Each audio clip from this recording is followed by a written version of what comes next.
Hello, everyone. I'm Cliff Lissenden. Here I am outside our building on campus, outside the EES building. No, really, that's a fake. That's a background behind me here, but recorded message for you regarding some of the things that are going on in the Systems and Structures Health Management technical group. I will lead off here, and then Carl Reichart will finish it off. So I really wish we could see you in person, and we look forward to doing that next year. But the pandemic prevents it this year. So what you can see here on this slide is just simply a list of the Penn State folks that are involved in the Systems and Structures Health Management group. It's a pretty robust and diverse group of both faculty and students. I'm not going to read off all the names here. You'll see some of the folks involved in projects as I go. At our last meeting, I took the approach of kind of following the topics that we've been working on. And in this meeting, I've taken a different approach, which is to talk a little bit about the projects. So I have one slide for a number of projects. Actually, the first two projects are related to additive manufacturing. This one is nonlinear laser ultrasonics for reduced variability in additive manufacturing. It's sponsored by the Penn State Vertical Lift Research Center of Excellence, which gets funded through the Army and the Navy and NASA. And so rotorcraft, or vertical lift or rotorcraft or helicopters. And so they are very much interested in having reliable parts, highly reliable parts. And additive manufacturing provides a lot of capabilities, and we really need to prove some reliability. So some of the photographs here show the test setup over in the SIMP3D additive manufacturing facility, which is on the Penn State campus. It's run through the Applied Research Lab. This is a directed energy deposition chamber. So it's laser processing. And then our system aimed at improving reliability is based on laser ultrasonics. So we use a pulse laser to generate a very high intense heat on the surface of the material, which gets converted to an elastic wave, which propagates along the surface, and then we pick it up at some other point with a laser interferometer. And so we're sending Rayleigh waves as the part is being manufactured, or at least that's the goal.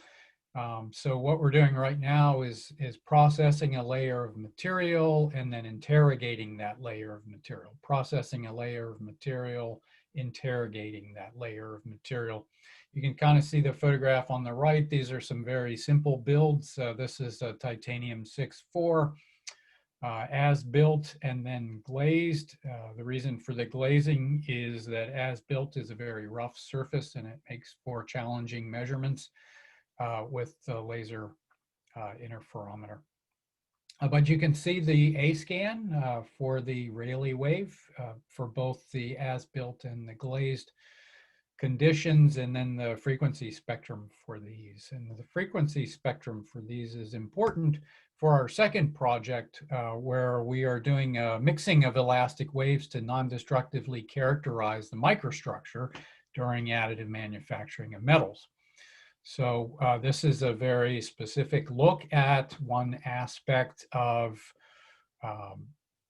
doing process monitoring with laser ultrasonics in order to improve the reliability of parts. And in this case, what we're trying to do is to mix waves having different frequencies and use the nonlinearity associated with the material microstructure to be able to detect changes or non-homogeneities, or local spots that have different properties than we would want them to have. So over here on the right-hand side, we're showing the frequency, the peak of the frequency spectrum at the sum and difference frequencies. So the sum frequencies on the left, the difference frequencies on the right.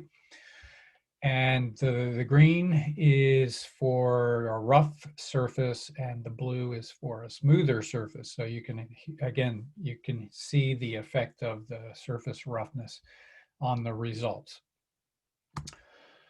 So now switching gears, in this project, which is non-destructive testing of fracture toughness of pipeline steels, this is an SBIR through Guided Wave, and it's ultimately funded by the Department of Transportation. So Guided Wave is a small business located near campus here, which was started by our colleague Joe Rose. And there's a lot of folks working there that came through Penn State. But in any event, what we're trying to do is to correlate ultrasound signals with the fracture toughness of the pipeline steel. And that's very important because these pipelines have been buried for a long time and their pedigree is not actually known very well in a lot of cases. Specifically, the older it gets, the less likely you are to know what the pedigree of that material is. So you'd like to know its capabilities so you can use it at the maximum service conditions. Next project, also a SBIR project with Guided Wave. Cody Barrigo is the principal investigator. And in this project, we're trying to predict the stress corrosion cracking through nonlinear ultrasonic guided waves. And so here's some preliminary results that show the nonlinearity parameter increasing. There's a lot of scatter in these data so far. These are just some preliminary data, but it is increasing with the corrosion area. And what we're trying to do is to develop a very large database of ultrasonic measurements as well as for different stress corrosion states.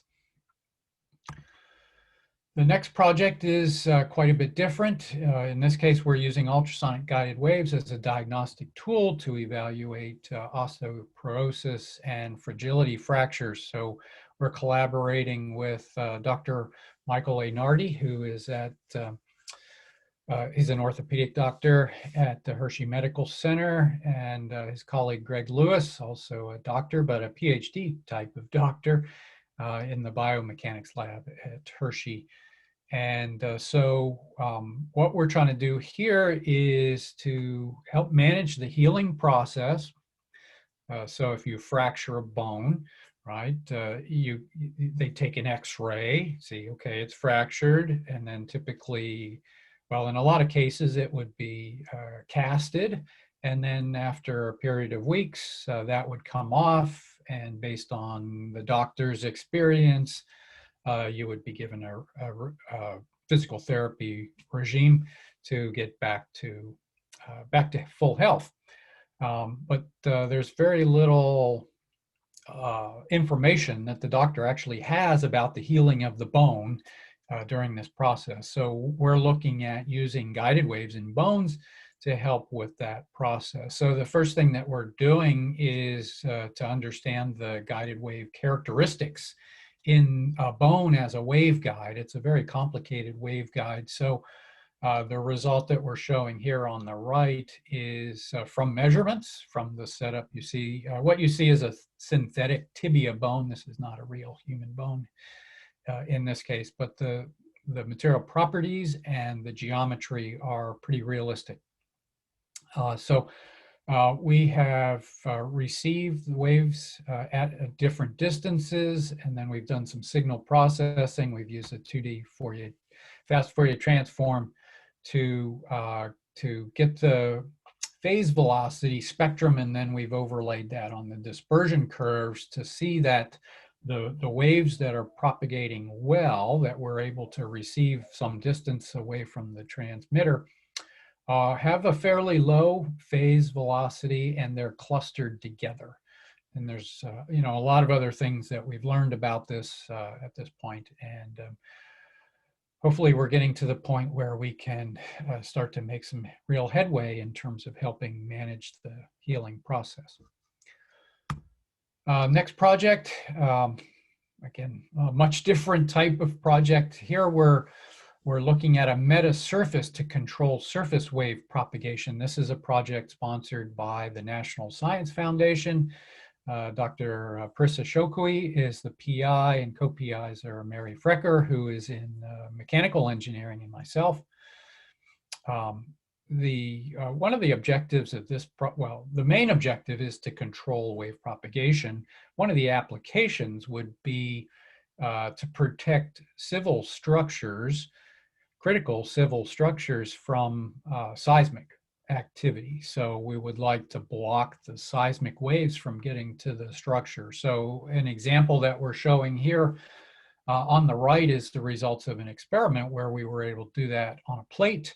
And on the left is a result of a finite element simulation that shows a wave coming in on the left, and then there's a resonator, what we're calling a clamping resonator, affixed to the top surface of the plate that blocks the wave from propagating further.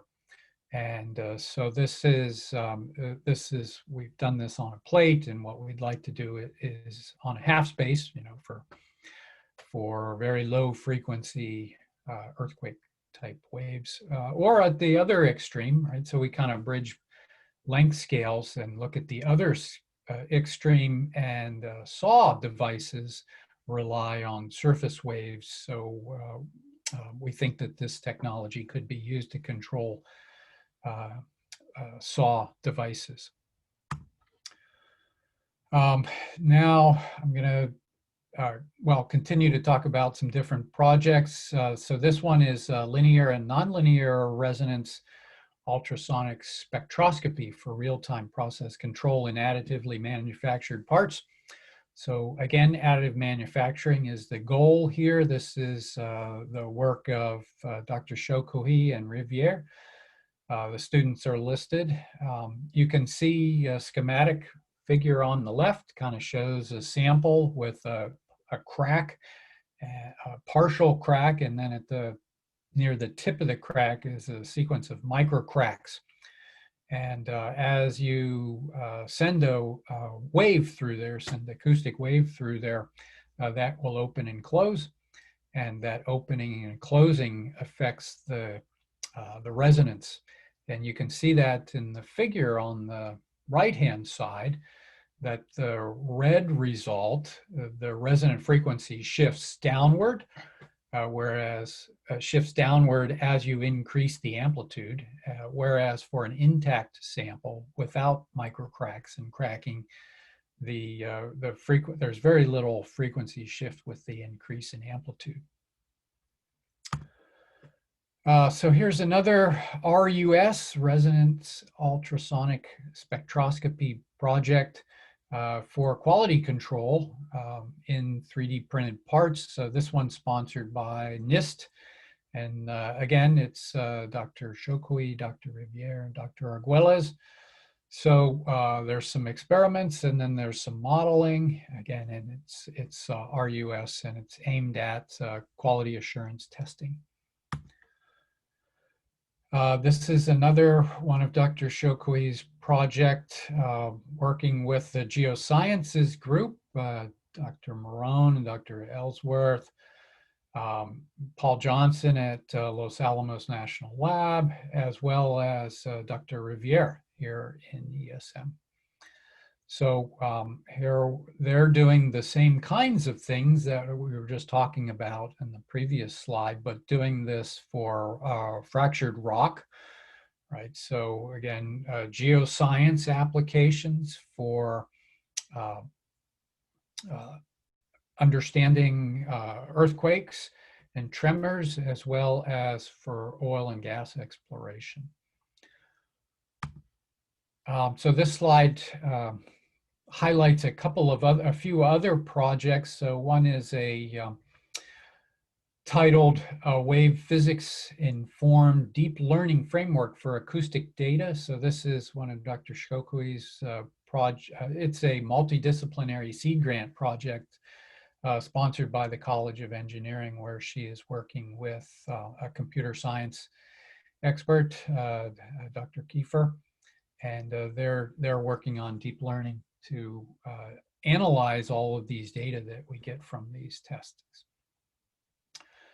The second listing here is another SBIR project. This is a harsh environment type of project. So this is actually trying to do structural health monitoring on molten salt reactors using ultrasound that propagates along the piping that contains molten salt.